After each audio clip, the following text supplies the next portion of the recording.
Good morning. And welcome. And welcome to Neighborhood Unitarian Universalist Church in Pasadena. Welcome to all members, friends, and guests. My name is Robin Stafford, and I'm happy to serve as your worship associate.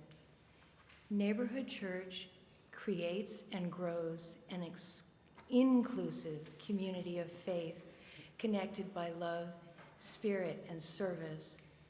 We acknowledge our presence on the ancestral and unceded territory of the Gabrielino Tongva peoples, the traditional caretakers of the lands and waters of this campus. Today's service is led by the Reverend Dr. Omega S. Burkhart, music led by Adrian Benuelos and Wells Lang, Sonia Ohan, and the Neighborhood Chorus. Please take a moment to silence your devices as we begin our service. Families with young children are always welcome in the sanctuary, and there's an additional play area out in the narthex for the very young. For adults and older youth who don't need assistance, there's a quiet table for doodling and drawing close to the organ. I have two announcements today, and then the pledge team will give an update for our 2026-2027 drive. The first announcement, you're invited to register for a day-long exploration of race and place with the Center of Restorative Justice on April 18th. This includes a bus tour of several sites, along with stories and reflections offered by community members from the Pasadena region. To read more, go to the link in this week's newsletter or talk to one of the members of the Social Justice Collective on the table on the patio after the service. The second announcement, each spring, the Helping Hands for Foster Youth Program Committee, the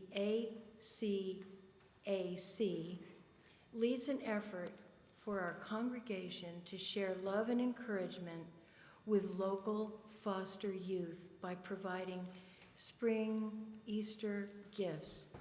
We invite you to help brighten a young person's season. See more details in this week's newsletter or at the table on the patio after the service. Next up is the pledge team with Farrell Menon and two special guests.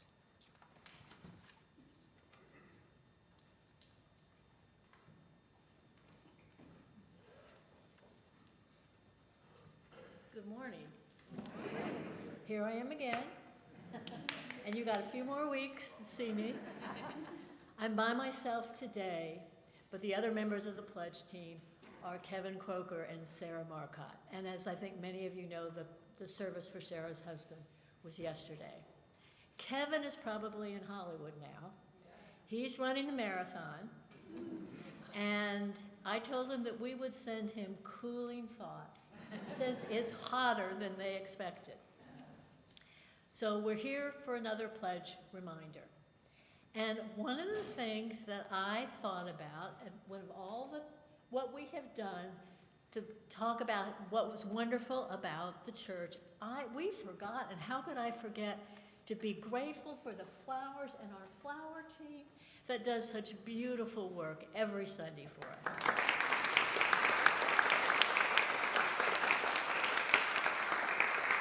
And when I get a little more help from them, I plan to join that team. But I don't feel quite ready to do it without help yet. Robin is going to be helping me. So this is the time of the year when you renew your commitment to the church, not just through your pledge, but also through your commitment of your love and talents. And as you know, the plan this year is to try to talk to each of you individually about what you love about Neighborhood Church, what you hope for its future, any concerns, and to give you some information that you can use in determining your pledge. We're doing this mostly through cottage meetings, and we want to get you to sign up for one. That'll be a big help, so we don't have to call you to get you to sign up for one.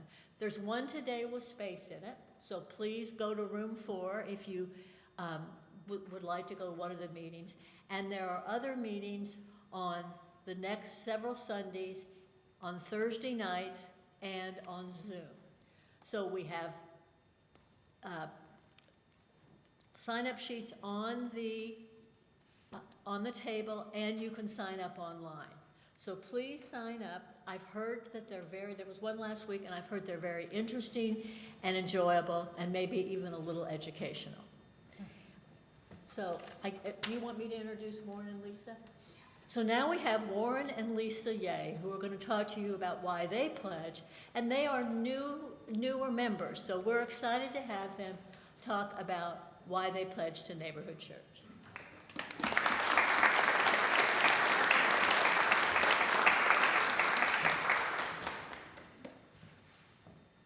Good morning, everybody. Good morning. My name is Warren Ye. My wife, Lisa, allowed me to do this. We're saving the firepower for some other time. My wife, Lisa, and I joined Neighborhood Unitarian a little over a year ago, not long after moving here to LA from New York City, where we had spent the previous 30 years of our lives. We were looking for a community with similar values to our own, so Lisa Googled Unitarian Church, sifted through a bunch of websites, and here we are. It was pretty straightforward. But to be perfectly clear, joining Neighborhood was not exactly a leap of faith.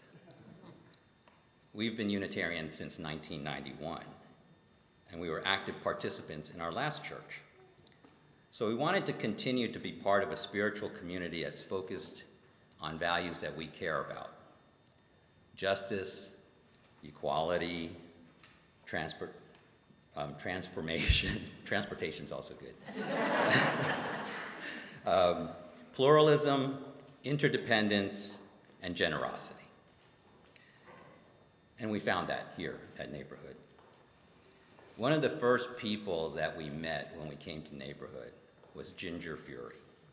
Okay, she is the Swiss Army knife of church administrators. We certainly found that out. She was welcoming, kind, capable, and we thought that, if the rest of the congregation was anything like Ginger, we'd be okay. And that was true. Being part of this church has meant a lot to us. We've met some great people. We found a sense of connection. And as we all know, the music is awesome. Okay, and special thanks to Wells, Zaneta, and everybody else in the choir. And we also value that the support that the church provides not only to its members, but to other organizations that are doing important work in the community. And then finally, in these turbulent times, Reverend Omega offers valuable perspective, helping us think about the world and our place in it. Now, I've spent my entire adult life in the money management and investment industry, and while Lisa's career has been as a professional fundraiser for nonprofits and higher education, we both recognize, that a thriving organization requires the quality of its people and also the health of its finances. We see the good work that's being done here at the church. We know that the money is used well, and it's clear that this place is thoughtfully and efficiently run. Pledging is just one way we can help to make sure this community continues to be nurtured and will remain vibrant and impactful for the years to come. Thank you very much.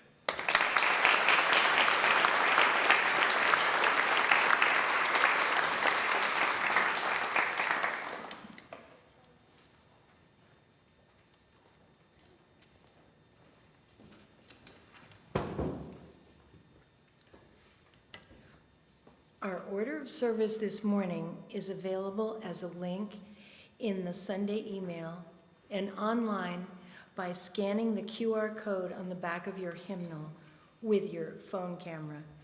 Again, welcome to Neighborhood Church, an inclusive faith community connected by love, spirit, and service.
That piece is entitled Wishing for the Spring Wind, and dare I say, Wells, I think we manifested it into being over the past few days.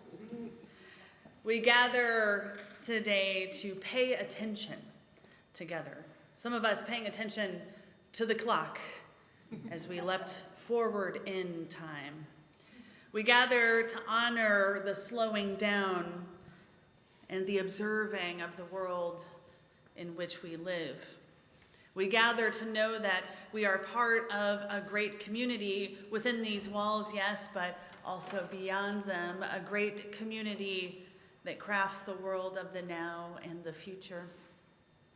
Into this crafting, we pour our aspirations. And isn't aspiration just another word, a lovely word to say that we give our attention to bring something into being?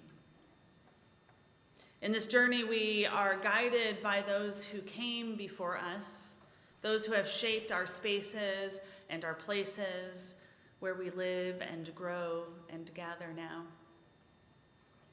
Carol Lee Sanchez, a writer and professor of indigenous Laguna Pueblo peoples, Lakota peoples also, and Lebanese heritage. She invokes the great creator of our beings and our places in a tribal song that she wrote.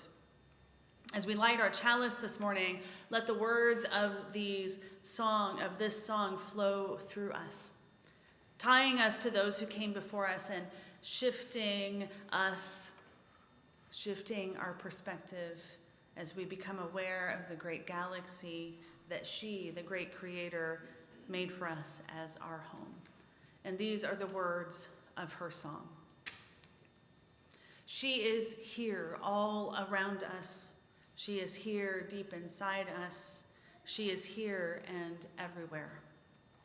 Weaver of galaxies and universe, she unfolds us, transforms us, and holds us. She is here all around us. She is here deep inside us. She is here and everywhere. Birth mother of all heavens, birth mother of every star, birth mother of each planet, birth mother of everything. Life bringer, thought maker, song weaver, receiver of all our dreams. She is here all around us. She is here deep inside us. She is here and everywhere.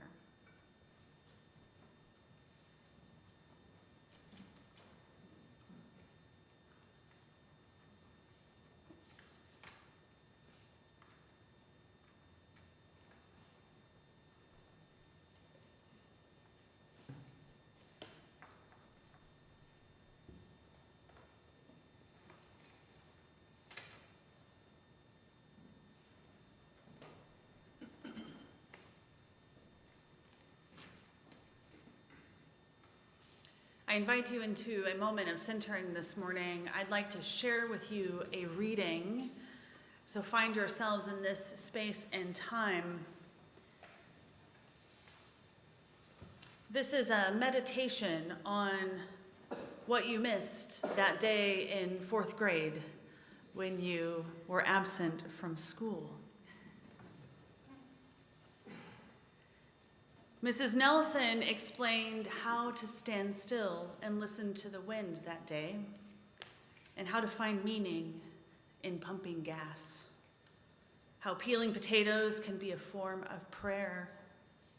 She took questions on how to not feel lost in the dark. After lunch, she distributed worksheets that covered ways to remember your grandfather's voice. Then the class discussed falling asleep without feeling you had forgotten to do something else, something important, and how to believe the house you wake up is your home.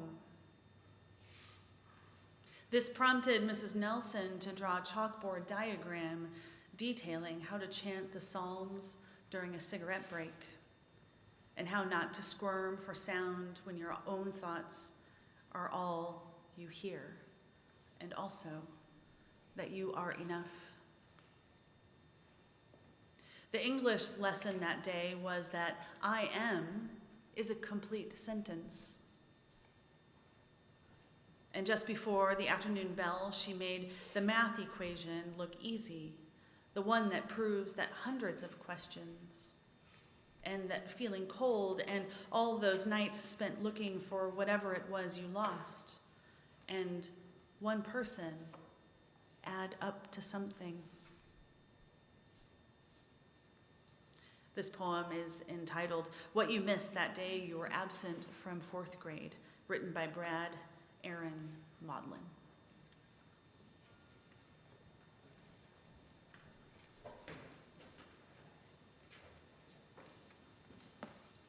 Please rise in body or in spirit and join us in singing our opening hymn, We Gather Together, number 349.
My name is Elle Moss, and I'm the Director of Lifespan Faith Engagement here at Neighborhood UU Church.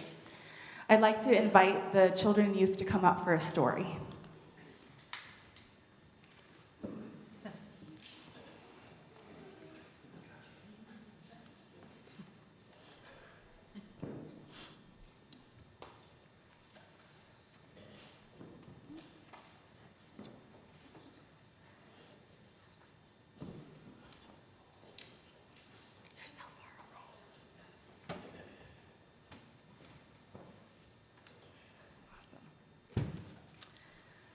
Today we're reading a book called We Go Slow by Mariah Dessa Akeri Talley, illustrated by Aaron Becker.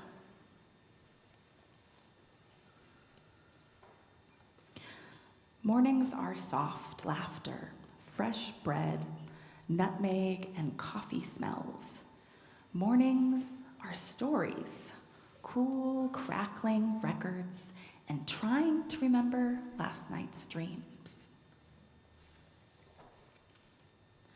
Mornings are open windows.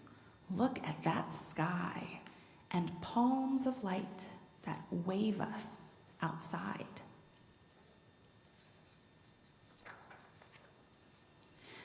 Outside, we go slow, learn a yellow bird's song and a new neighbor's name.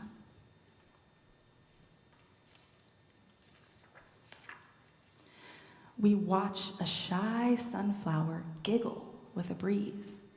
Slowly, slowly, it shares a smile with the sky. We go slow, admire a squiggly rainbow on the sidewalk below, and wonder if sneakers like their new view from up high. Do you think the sneakers like being up that high? We have mixed, yeah.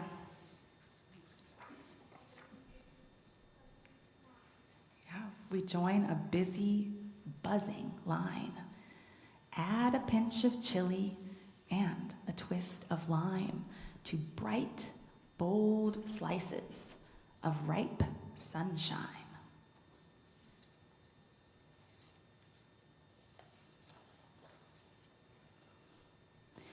We go slow and touch a cranberry-colored silk skirt as light as butterfly wings.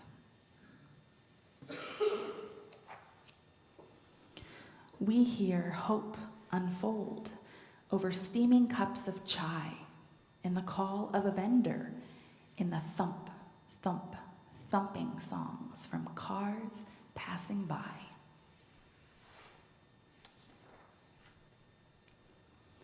We go slow, make a wish, and watch someone try. We listen to a memory, admire a bouquet of color in bloom, and cheer artists draping a brick wall in dreams. What are they painting there? It's kind of hard to see, huh? Looks kind of like dragons to me, like people riding dragons. Hand in hand, we follow the fading light. It has another place to go. It waves us on gently. And together, we go slow.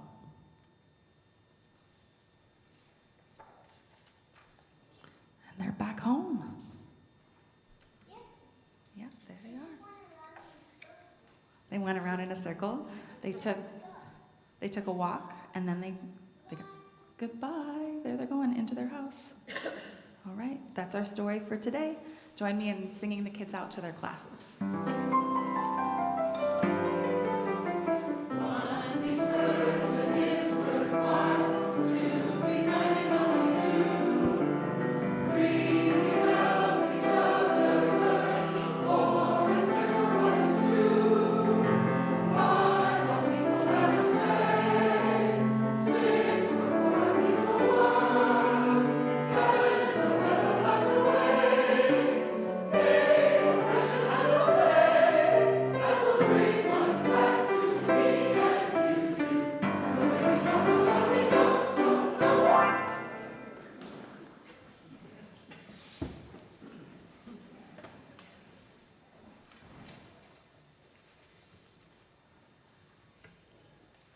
Each Sunday, our congregation gives 100% of its contributions. You can donate in two ways. You can use your cell phone to donate by texting the number on the screens. Or if you prefer to donate in person, put your donation in one of the designated boxes and during the music or after the service. You may rise during the music to put your donation in the box if you wish. Please extend help to those near you who may need assistance reaching the donation boxes. If you wish to make a payment toward your pledge or contribute to church operations, make a note in the subject line or use an envelope available at the donation boxes. This week, our gifts will support Each Step Home. Here is more information by Casey Revking, Executive Director.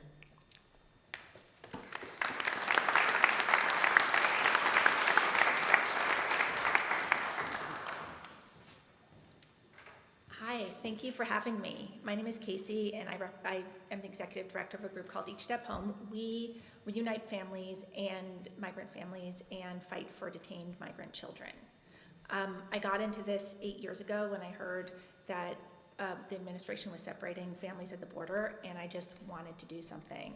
I had a son who was then 3 years old, and I couldn't imagine being separated from him. And I started this group, and I'm proud to say we've reunited thousands of families. As U.S. immigration policy has changed over the years, the answer to the question of what is something concrete I can do has changed several times. Right now, we're focused on the children locked up with their families in ICE detention. The conditions children face there are horrific. The lights are on 24/7, guards snatch away toys, but most critically, food is inedible and the water undrinkable. Children are starving and losing weight. So I asked the question, I always ask, what is something concrete I can do? And the answer right now means depositing funds in family detention commissary accounts so they can buy things as basic as fresh water. And that's where your donations will go today. $40 can buy a family a 4-pack of bottled water, $13 a 12-pack of ramen, and $1.50 for a Hershey bar. So, and yeah, just as a note, like a mom told us that she used some of her money to buy her son some candy bars for his 3rd birthday, and I just melted my heart, and I'm really glad that we were able to do that.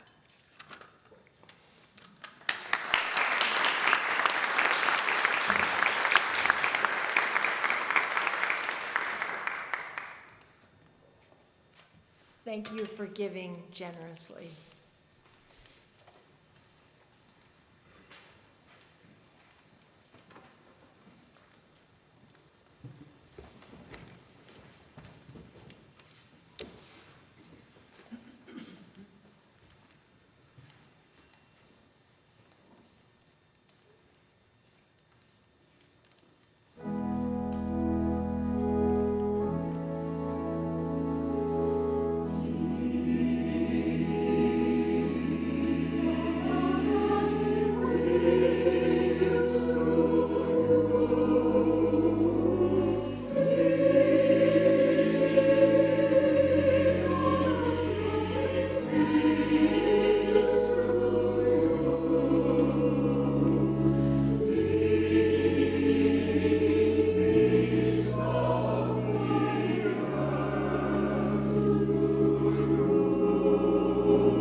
I offer you this reading this morning. It is a selection from an article, journal article written by Carol Lee Sanchez entitled Animal, Vegetable, Mineral. And in this article, she is describing ways that especially European Americans, white people who are descendants of colonizing folks, can get in touch with the land in ways that our indigenous siblings have done for centuries.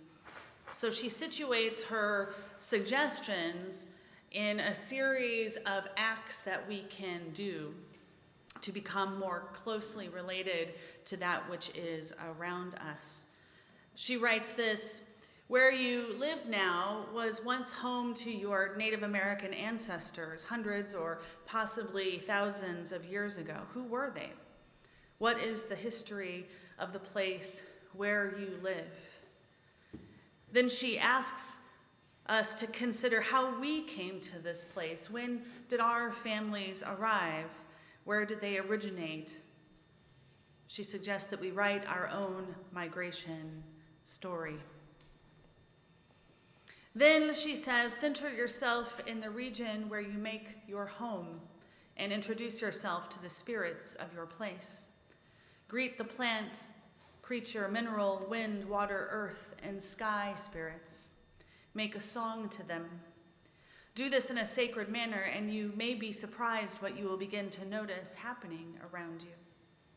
If your intention to become connected to your land base is sincere, the resulting experiences will be very rewarding and personally enriching. If you will follow through on a few of these suggestions, you will attune yourself to your home place. And if you make it a point to acknowledge your local non-human surroundings on a daily basis, several times a day preferably, your environment will begin to respond to you according to your thoughts. Welcome all your relatives into your immediate family. Approach each day in a sacred manner and with a healthy sense of humor. Our relatives will help us if we ask them to help. Our relatives will forgive us if we ask for their forgiveness and make a serious commitment not to repeat our previous mistakes. And thus ends our reading for this morning.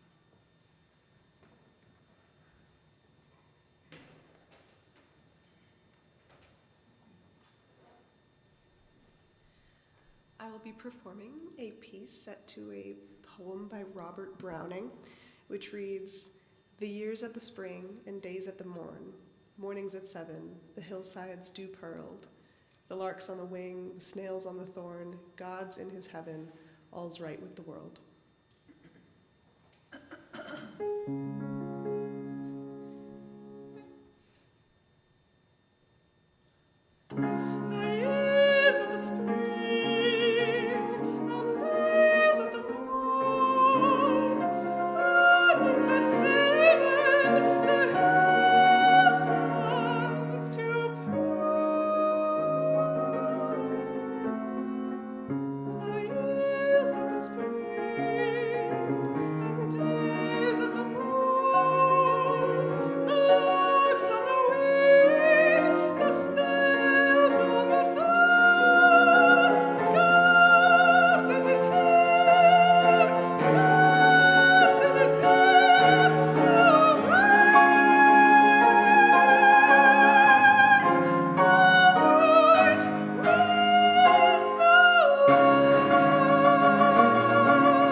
The word palimpsest can refer to multiple things. It comes first from describing parchment or paper or any other piece of material that was used for writings, derived from the use of these rare pieces of materials in an age when recycling and reusing was normal. Palimpsests became artifacts that told stories of cultures and changes, since traces of the previous writings could be observed underneath the new writings.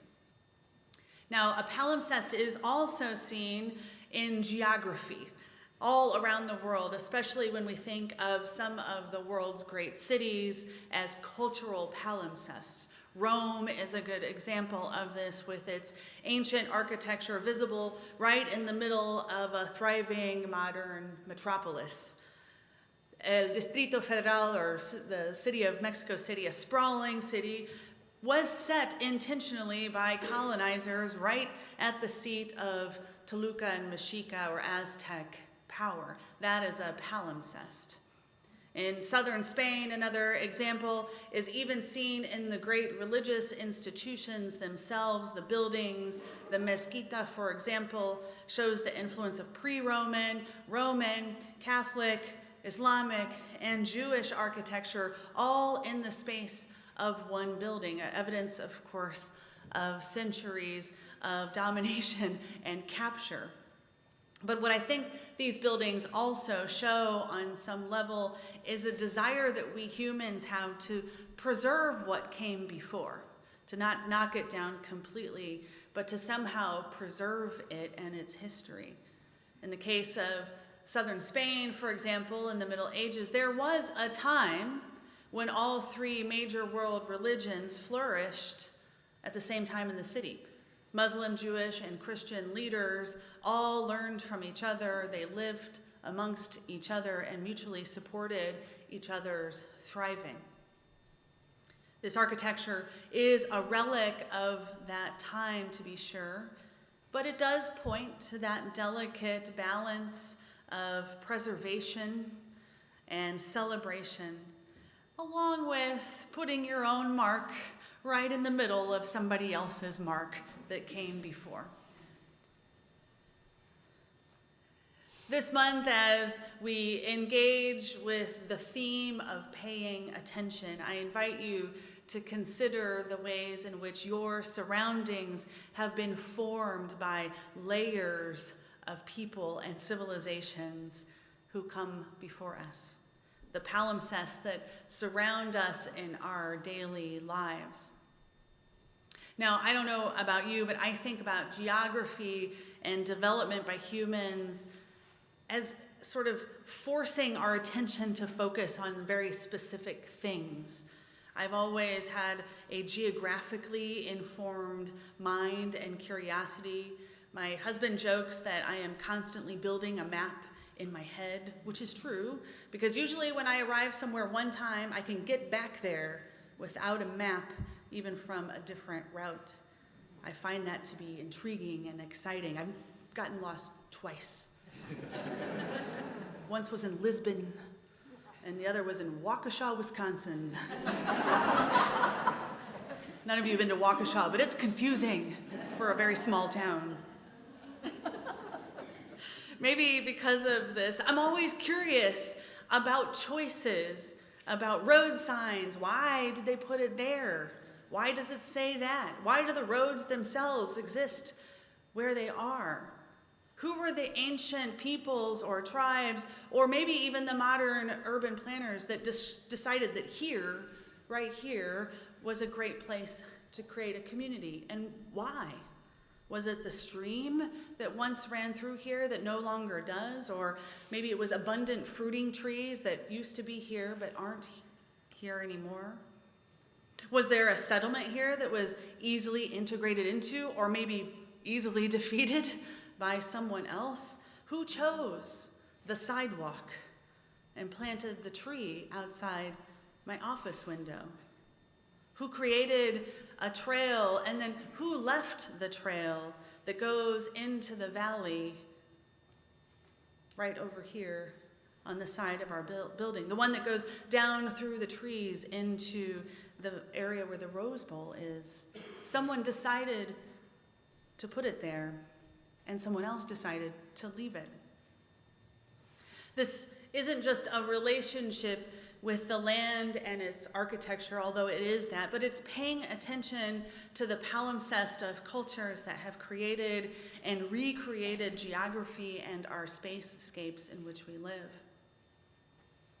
Last week, we talked about experiences in which moments of our lives become so defined, these essences that are carried with us forward forever, especially if we pay attention to them in an effort called phenomenology, right? An intentional paying attention to the events of our lives.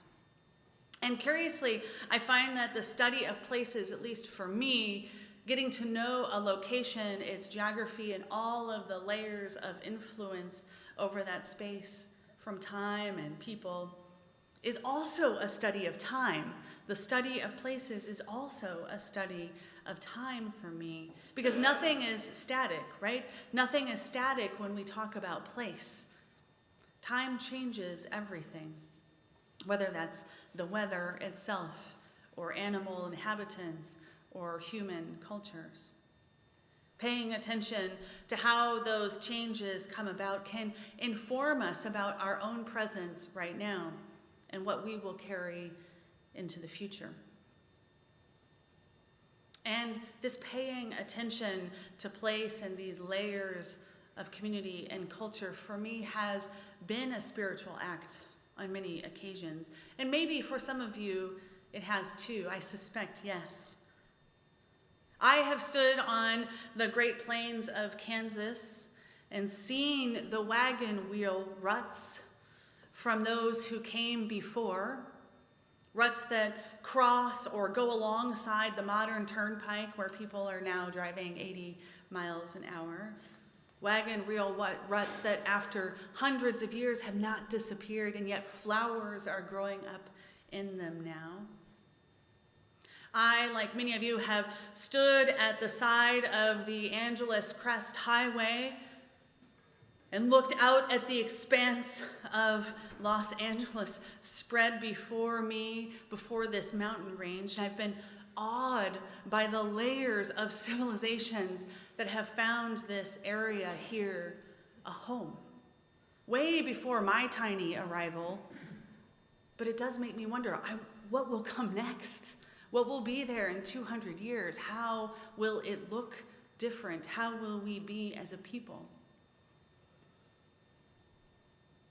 Carol Lee Sanchez writes that in indigenous communities and traditions, there is no separate place for religious ritual and daily living.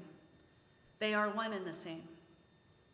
She writes, though there are sometimes special significance attributed to those places. She says, while Euro-Westerners define sacred as set apart or dedicated to religious uses, hallowed as opposed to profane, American Indians, these are her words, American Indians make no such arbitrary division. She goes on to say, if a place or ceremony or objects are considered extra special, then they may say it's filled with power or is powerful. Items of special significance are thought of as places of power or power objects, and some places or things are more powerful than others, but they are always considered sacred to begin with. One of the great learnings from Carol's work that I hold dear is that how we think about ourselves and our environment is how we will experience it in our day-to-day lives. If we find grace, if we search out beauty and complexity, we will experience more grace and beauty and complexity in the world. If we try to find harmony and balance in the world, we will find more harmony and balance. And if we sing, we will find more music. Side note, there will be singing after church today. The resistance singers are going to lead us in some songs out here on the front steps. If we sing, we find more music. Now, I think many would agree that in this time in which we are living, and in many of our spaces, seeking out beauty can feel like a fool's errand. We know that the world is broken, and we are a people in desperate need of healing and grace. But it is also true that in order to create more beauty, we have to first be able to pay attention to what beauty is already there and what came before us. Otherwise, we'll never be able to aspire to creating more. Carol Lee Sanchez suggests to us that we adopt a practice of the beauty way, in which we locate ourselves in a place and we practice stillness as a way to observe and honor the layers that make up our geography and our own histories within it. When did our ancestors come to this place? How did they change it? Who are our animal siblings who have inhabited this place, and are they still here now? How have the plants adapted to humans over the years? What changes have been wrought by natural occurrences, and which have been changed by those great palimpsests of civilizations that are layered all around us? Now, she situates her work within a context of indigenous studies and is primarily concerned with exploring the ways we can pay attention to natural landscapes and ancient cultures as a way to reconnect today to the spiritual work of climate justice. But I think we can also do this with our human-made infrastructures. One way of intentionally engaging with the world around us is the beauty walk itself. It is a practice of moving through the world. We could also call it a beauty roll, why not?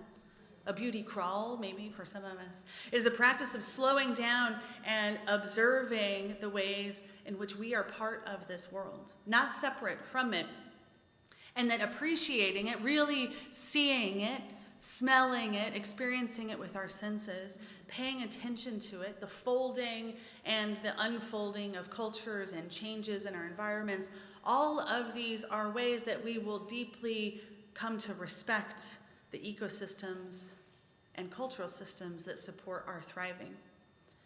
And this practice is anti-oppression work at its core.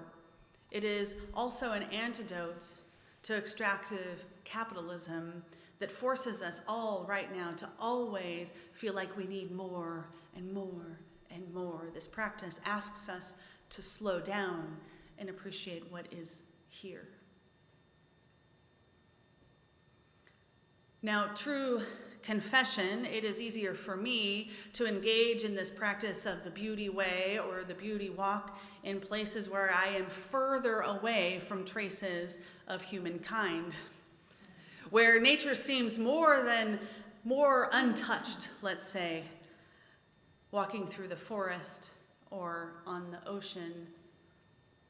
Where I find it the most challenging is to find beauty in the sidewalks and the heavily modified landscapes of my neighborhood, or in traffic.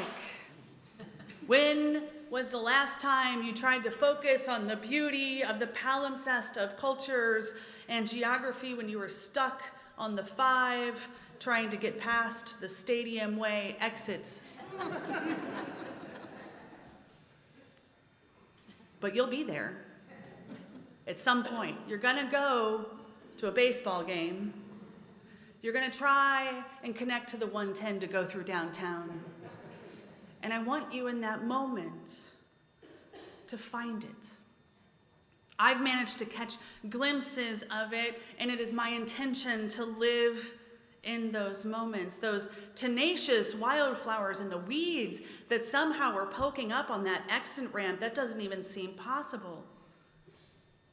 The way that an engineer, long before me, carved out a hillside enough that people can precariously plant their houses on the side of it.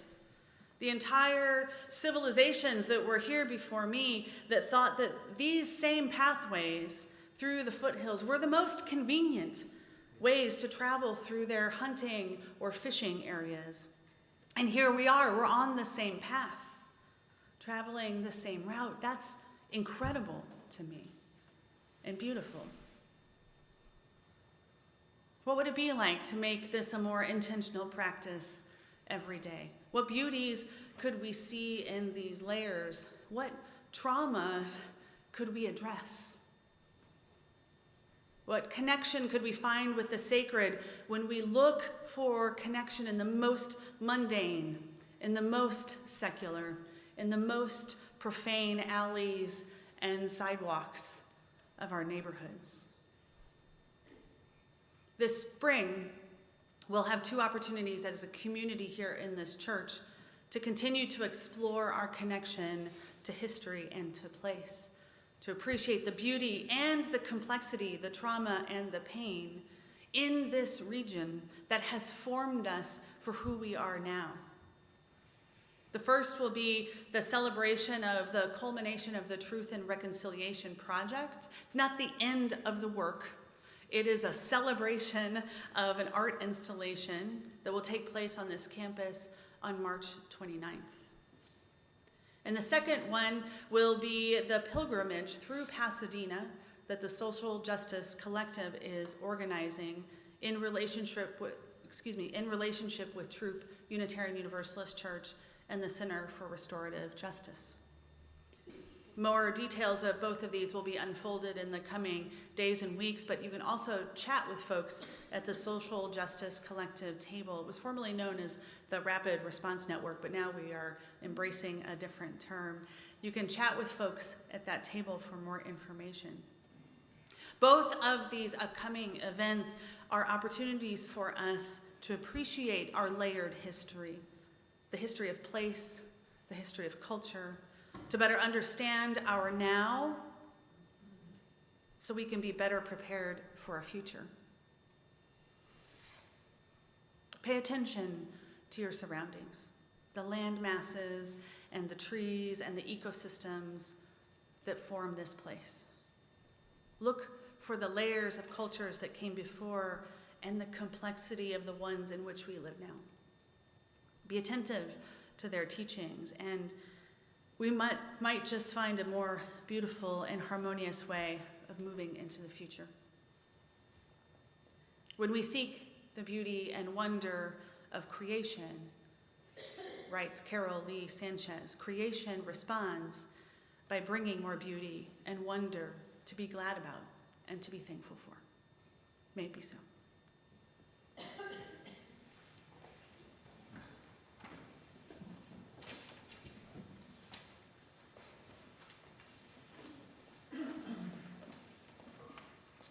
Our closing hymn is number 128, For All That Is Our Life. Please rise in body or in spirit.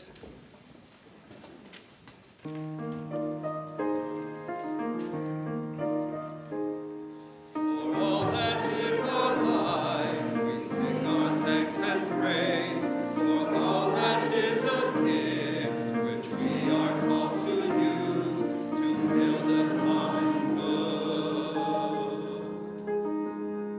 and make our own days glad. For needs which others serve, for services we give, for work and its rewards, for hours of rest and love, we come with praise and thanks. For all that is our life, for sorrow we must bear, for failures, pain, and loss, for each new thing we learn, for fearful hours that pass, we come with praise and thanks. For all that is our life,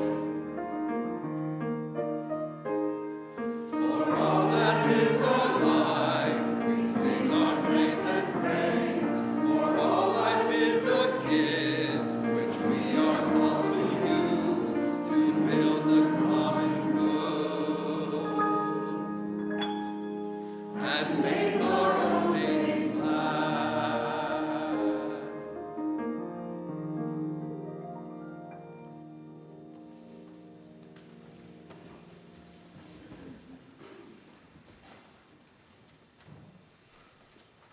Attention, pay attention, writes Nancy Reed McKee. I leave you with these words. Pay attention to where you are right now. I mean, where you are, and where you are. You are here in this community, in this sanctuary, in this state, in this country, on this beautiful planet, whirling through a tailspin of a galaxy. You are unique.